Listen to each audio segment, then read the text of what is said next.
Hoje nós vamos falar sobre o sábado, um assunto bastante debatido no meio teológico. Sábado vem do hebraico Shabbat e significa parar, descansar ou terminar. Também pode significar um período de tempo, como uma semana. Esse vocábulo Shabbat ocorre 105 vezes no Antigo Testamento. Seu correspondente grego é Sabaton. Sabaton ocorre 66 vezes no Novo Testamento e tem o mesmo significado. A Bíblia diz que Deus criou o mundo em 6 dias e no 7º dia descansou. E assim esse dia foi santificado. Você pode conferir isso em Gênesis capítulo 2, versículos de 1 ao 3. Não há, entretanto, nenhuma referência à abstenção de trabalho nesse 7º dia da semana pelos servos de Deus, como Abraão, Isaac, Jacó ou Noé. Não existe nenhuma referência. A Bíblia simplesmente se cala com respeito ao que os patriarcas ou as pessoas do Gênesis faziam com respeito a esse 7º dia da semana. No estabelecimento da lei, porém, o 7º dia passa a ser considerado dia de descanso obrigatório, desde o pôr do sol de um dia ao pôr do sol do outro. Que assim era o dia judeu, pôr do sol ao outro. A pena para quem quebrasse o mandamento da abstenção do trabalho no dia de sábado, segundo a lei mosaica, era a pena de morte. Era pago com a morte. Porém, algo interessante acontece quando nós olhamos com cuidado o texto da criação. Gênesis capítulo 1, quando vai relatar os 6 dias da criação, fica bem patente o término de cada dia. Gênesis capítulo 1, versículo 8.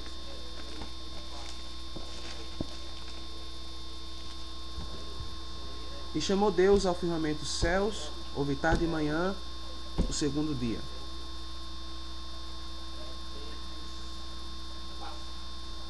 Isso é um exemplo, certo? O término do 2º dia.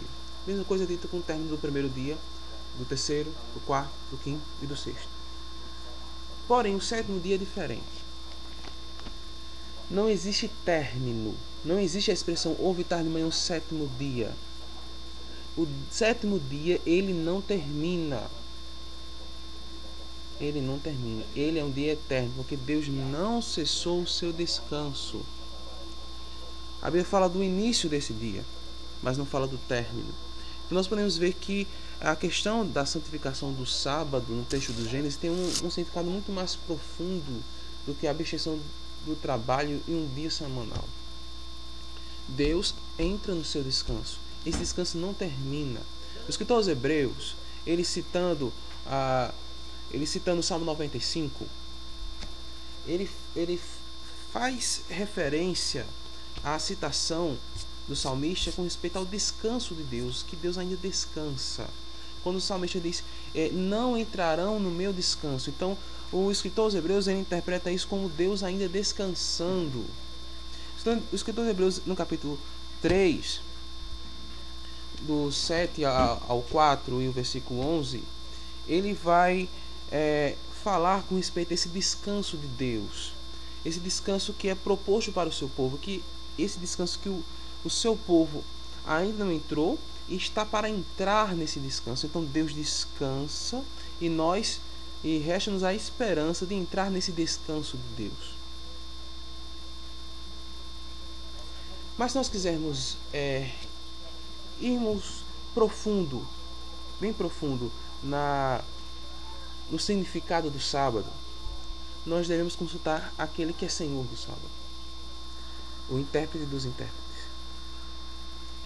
Jesus, no capítulo 12 de Mateus, ele é acusado de quebrantar o dia de sábado.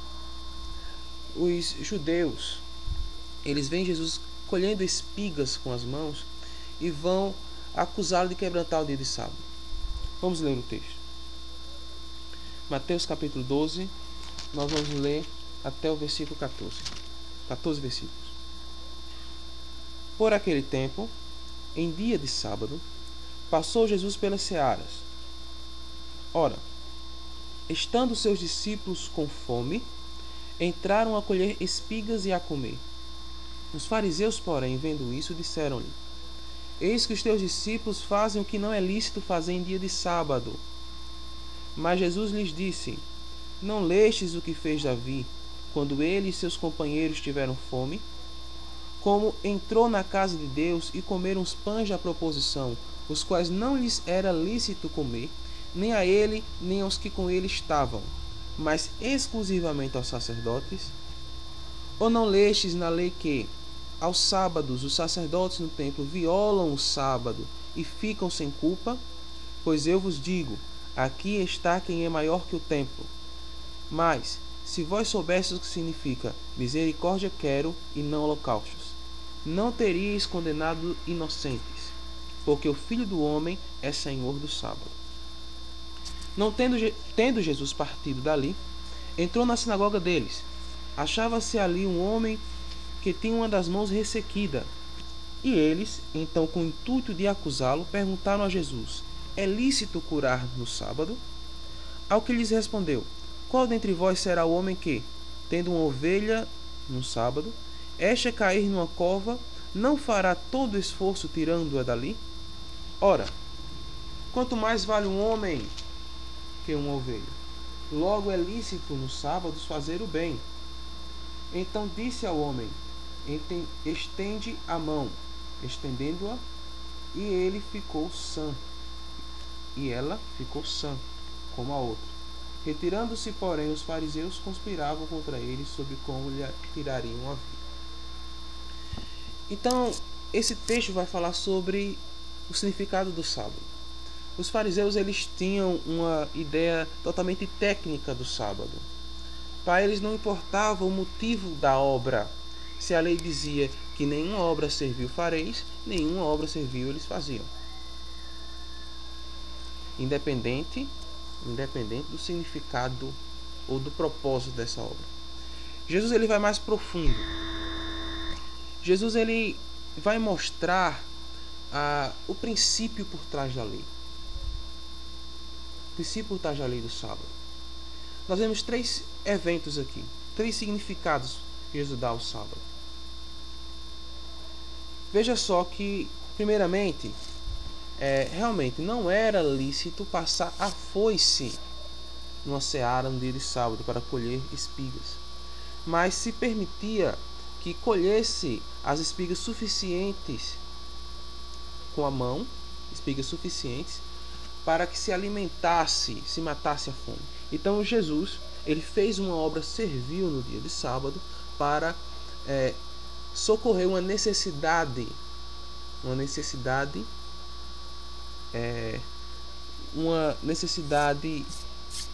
básica sua e dos seus discípulos. Nós vemos que Jesus, ele cumpriu toda a lei. Jesus, ele cumpriu toda a lei. E a lei do sábado não estava fora disso aí. Jesus guardava sim o sábado. Como Jesus também era circunciso. Como Jesus também guardava todos os mandamentos. Então, o fato de Jesus fazer uma obra no sábado, uma obra que tinha por objetivo saciar uma necessidade básica, certo? Isso nos ensina que as obras que o homem fizesse para saciar suas necessidades básicas não quebrantavam o mandamento da lei. Ok? A segunda coisa é quando Jesus responde aos fariseus, ele fala uma coisa bastante interessante. O versículo 5: Ou não lestes na lei que, aos sábados, os sacerdotes violam o sábado e ficam sem culpa? Pois eu vos digo, aqui está quem é maior que o templo. Veja que quando ele é interrogado pelos fariseus, Jesus é interrogado pelos fariseus pelo fato de estar comendo espigas, ele dá um exemplo. Ele exemplifica a questão de Davi ter entrado no templo e ter comido dos pães da proposição quando não era lícito para ele comer. Os pães da proposição eram para sacerdotes. Se alguém que não fosse um sacerdote comesse, isso seria um sacrilégio, porque aquele pão era um pão consagrado para o rito do templo, para que os sacerdotes comessem.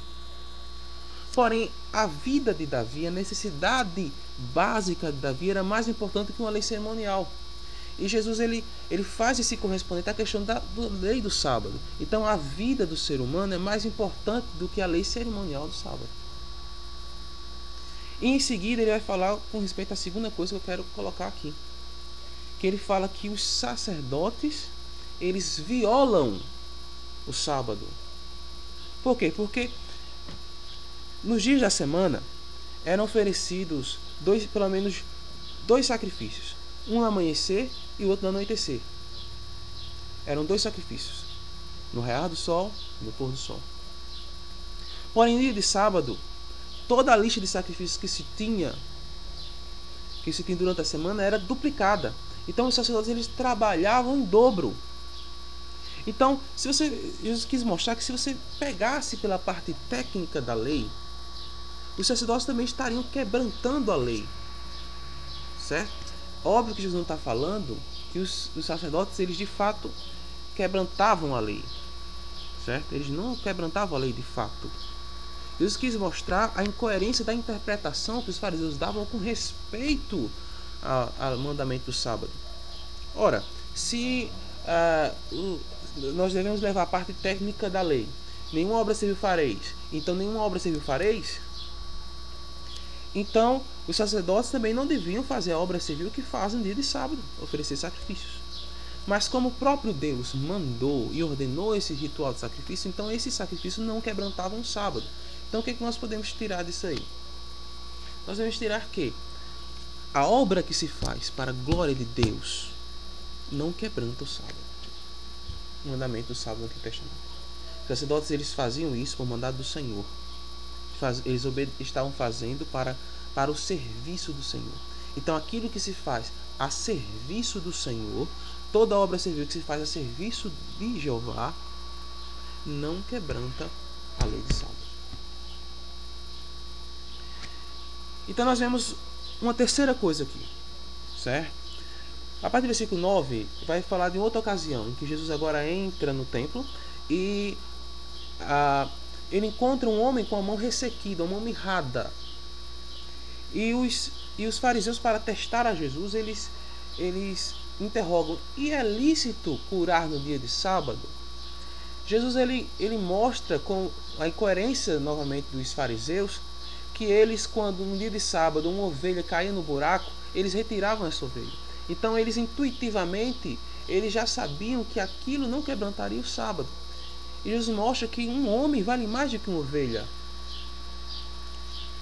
E ele fecha essa questão de uma forma bem interessante no versículo 12, na parte final. Logo, é lícito aos sábados fazer o bem. E Jesus cura aquele homem. Então Jesus faz o bem àquele homem. Então Jesus ele mostra que fazer o bem no dia de sábado não quebrantava a lei de sábado do Antigo Testamento. Então nós vemos três coisas. Aquilo que é básico, a sobrevivência sua, não quebranta a lei. Aquilo que se faz a serviço do Senhor não quebranta a lei do sábado. Aquilo que se faz em benefício do próximo não quebranta o sábado. Alguns querem colocar uma questão de não, mas tudo bem, aquilo que é fazer o bem no dia de sábado, mas aquilo que para o meu próximo urgente só puder ser feito agora. Aquilo que se o meu próximo tiver em risco de vida, somente nesse caso, se eu fizer o bem a ele, então não vou estar quebrantando. Mas se puder fazer em outra ocasião, eu posso fazer. Mas veja que essa é o que eles chamam de princípio da urgência. Mas veja que esse homem ele tinha uma mão mirrada. Isso não era uma enfermidade que ocasionaria a sua morte. Jesus podia muito bem curá-la em outro dia. Não era urgente. Não era urgente. Mas Jesus foi e curou aquele homem, fez o bem. Então não há urgência nisso aqui. É o próprio fazer o bem que está em questão. Então nós podemos ver o quanto é rico esse mandamento do sábado do Antigo Testamento, o que ele traz para nós. Quando Jesus ele vai falar sobre o resumo da lei, Jesus fala que a lei resume-se em 2 mandamentos: amar a Deus sobre todas as coisas e amar o próximo como a ti mesmo. Então nós vemos toda a lei no Antigo Testamento, as 613 ordenanças, resumida em 3 princípios: amar a Deus, amar o próximo e amar a si mesmo. Porque a ponto de referência do amor ao próximo é amar a si mesmo. Então, se você não ama a si mesmo, você não tem uma referencial e você é incapaz de amar o seu próximo. Então, há um tripé: amar a si mesmo, cuidar de si mesmo, cuidar do próximo e amar a Deus.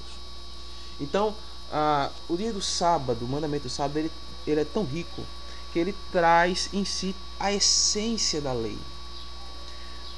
O dia de sábado era um dia em que era consagrado a Deus, ou era santificado a Deus.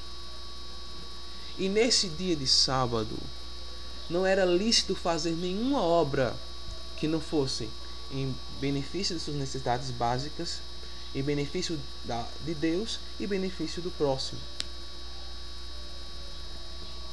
Então o sábado em si ele carrega a essência da lei. Ok?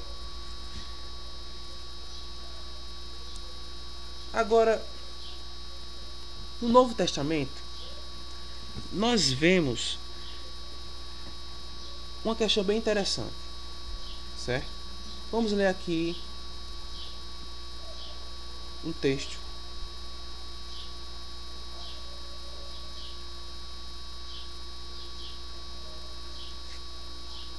Primeira Coríntios, capítulo 10, versículo 31. 1 Coríntios 10, 31. Assim diz o apóstolo Paulo, pelo Espírito Santo: portanto, quer comais, quer bebais, ou façais qualquer coisa, fazei tudo para a glória de Deus. Colossenses 3, 17.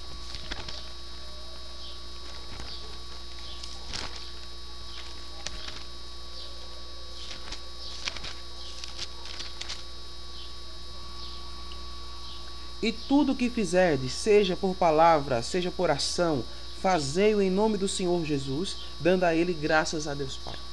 Então veja que na teologia paulina, todo o nosso tempo, toda a nossa vida é consagrada a Deus.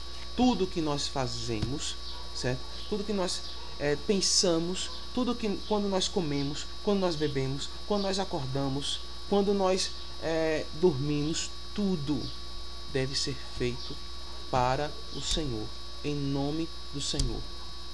Portanto, quer comais, quer bebais, ou façais qualquer outra coisa, fazei tudo para a glória de Deus. Então, o cristão do Novo Testamento, tudo que ele faz é para a glória de Deus. Tudo que ele faz é para a glória de Deus, em benefício do seu próximo. Então, nesse aspecto, um cristão que vive dessa forma, ele não consagra um dia da semana, ele consagra toda uma vida. Então todos os dias da semana, seja a segunda, seja a terça, a quarta, a quinta, a sexta, o domingo, até mesmo no sábado, todas as suas atitudes, todas as suas obras servis são para a glória de Deus. E nesse aspecto, nenhuma obra nesse sentido pode quebrantar a lei mosaica do dia de sábado.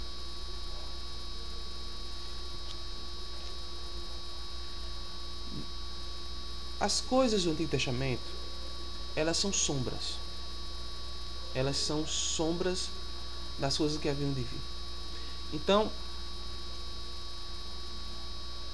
muitos mandamentos do Antigo Testamento, eles servem como consagração da parte pelo todo. Eu pego uma parte de alguma coisa, a premissa, a melhor parte, consagro ela a Deus como um símbolo da devolução total daquilo. Existem pelo menos 3 coisas no Antigo Testamento que indicam isso aí. você vai ter o dízimo, você vai ter o sábado e você vai ter a circuncisão. Na circuncisão, o homem ele arrancava uma parte do seu corpo, certo? Arrancava uma parte do seu corpo, consagrando-a a Deus, como símbolo do despojamento de todo o seu corpo, como que símbolo que ele devolvia todo o seu corpo a Deus. Aquela pequena parte do seu corpo era consagrada a Deus, como símbolo da consagração total do corpo. O dízimo dos grãos da terra, certas primícias que eram os primeiros frutos, eles eram consagrados a Deus como símbolo da devolução de todos os frutos, para lembrar que Deus era dono de toda a terra prometida. Então esse reconhecimento vinha através dessa consagração dessa parte pelo todo. O sábado também é a consagração do tempo. Então se guardava 1/7 do seu tempo, um dia da semana, devolvia-se a Deus, consagrava-se a Deus como símbolo da consagração total de todo o tempo, como reconhecimento de Deus como Criador do tempo. Certo? Por isso que o dia de sábado faz referência à criação. Mas no Novo Testamento, o tipo encontra o antítipo. Então Deus não quer mais a consagração da parte pelo todo, Ele quer o todo. Então não é só um pedaço do seu corpo consagrar a Deus, é o todo. Não é apenas uma parte, 10% das suas finanças deve ser consagradas a Deus, é todas as suas finanças. Todo o seu dinheiro deve servir para a glória de Deus. Todo o seu corpo deve servir para a glória de Deus. O sábado também, certo? Ele é um símbolo da consagração do tempo. Devemos entender que todo o tempo é consagrado a Deus. Não é mais 1/7, é todo. Deus não quer uma parte, Deus não quer somente as suas primícias, Ele quer toda a sua vida, Ele quer todo o seu tempo, Ele quer todas as suas finanças, Ele quer todo o seu corpo, Ele quer tudo, Ele quer você, Ele quer tudo o que você faça seja para a glória dele. Então nesse sentido, o cristão nesse sentido, quando ele consagra toda a sua vida a Deus, ele não quebranta o mandamento do Antigo Testamento com respeito ao sábado. Porque se eu consagro a segunda, a terça, a quarta, a quinta, a sexta, o sábado e o domingo para Deus, ao invés de apenas o sábado, eu não quebranto a lei. Porque tudo que eu faço, eu como, eu beba, eu faço tudo para a glória de Deus. Então não é que o mandamento do sábado do Antigo Testamento tenha sido abolido. Ele se tornou obsoleto. Ele se tornou obsoleto. Por quê? Eu teria que ser acusado de quebrantar o dia de sábado, um dia da semana, se eu guardo todos eles, inclusive esse dia da semana.